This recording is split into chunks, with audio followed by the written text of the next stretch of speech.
Hello and welcome. In the world of hospitality, we spend so much of our time trying to perfect the guest experience. But what happens when things go wrong? Today, we're going to dive into one of the most critical skills you'll ever need to learn: how to master communication during a crisis. Let's get started. This isn't just a powerful quote. It's a fundamental truth in our industry. You can have the best, most detailed emergency protocols in the world, but if that information doesn't flow quickly, accurately, and confidently, well, those plans can fall apart pretty fast. When things go wrong, clear communication isn't just a tool, it's everything. So in this explainer, we're going to build this skill from the ground up. We'll kick things off by understanding the front desk's foundational role. Then we'll move into the art of giving clear instructions when you're surrounded by chaos. After that, we'll get into controlling the narrative, the crucial human element, and finally, the tools and systems that bring it all together. Okay, let's start with the core concept. You have to understand that in any hotel emergency, the front desk isn't just a reception area anymore. It literally transforms into the central nervous system of the entire operation. And this slide really nails that rule. I want you to think of the front desk as a bridge. See, on one side, you've got guests who are confused, maybe scared, and they desperately need guidance. And on the other side, you have your staff, management, and emergency services who all need accurate information to act. If that bridge breaks down, if your communication is unclear or slow, chaos and risk will fill that gap in a heartbeat. So, if we know the front desk is the bridge, how do we make sure the information crossing it is actually effective? Well, the first principle is something that's absolutely non-negotiable: clarity. Just look at the difference here. It's night and day, right? On the one hand, you have a vague, uncertain message. There might be a situation happening and maybe you should consider leaving your room. What does that even mean? It just creates hesitation. But on the other side, you have a calm, direct, actionable instruction. For your safety, please evacuate your room immediately and proceed to the designated assembly area. In a crisis, that kind of clarity saves precious time and it prevents panic.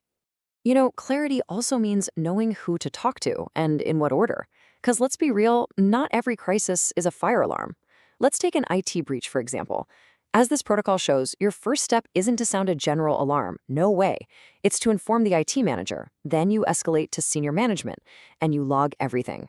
Following the correct sequence is absolutely crucial for managing things effectively, and it's different for every type of crisis. And this brings us right to our next point. See, once a crisis is underway, you're not just managing the event, you're managing the story. And this is where you face one of the biggest threats in any emergency: rumor. This is just a hard reality of human nature. When people see smoke or hear alarms, but they don't get any official information, they will fill that vacuum with their own speculation, and that speculation almost always trends towards the worst-case scenario. A professional communicator does not let that vacuum exist. So, how do you fight back against those rumors? This slide gives you the 3 essential weapons in your arsenal. First up, consistency. Every single staff member has to deliver the same unified message, no exceptions. Second, accuracy. You never, ever guess. You only share verified information. And third, timeliness. Even if the update is just, "We are still assessing the situation," regular communication shows you're in control and it stops people from inventing their own stories. Okay, so we've talked about the words themselves, but now let's shift to how those words are delivered. Because in a crisis, your tone, your composure, and your awareness of the people you're speaking to, well, they're just as important as the message itself. This right here is the essential question every single frontline hotelier has to answer. And the key lies in projecting calm confidence. Your guests are looking to you for cues. If you look panicked, they will panic. It's that simple. But if you are calm and you're in control, they are far more likely to remain calm and follow your instructions. Your emotional control is a stabilizing force for everyone around you. And of course, being sensitive means adapting your communication style. As you can see here, a fire alarm demands a loud, confident, authoritative voice to command attention. But a medical incident? That requires discretion and calm to protect a guest's privacy. A true professional understands this distinction instinctively and chooses the right tone to maintain both order and dignity.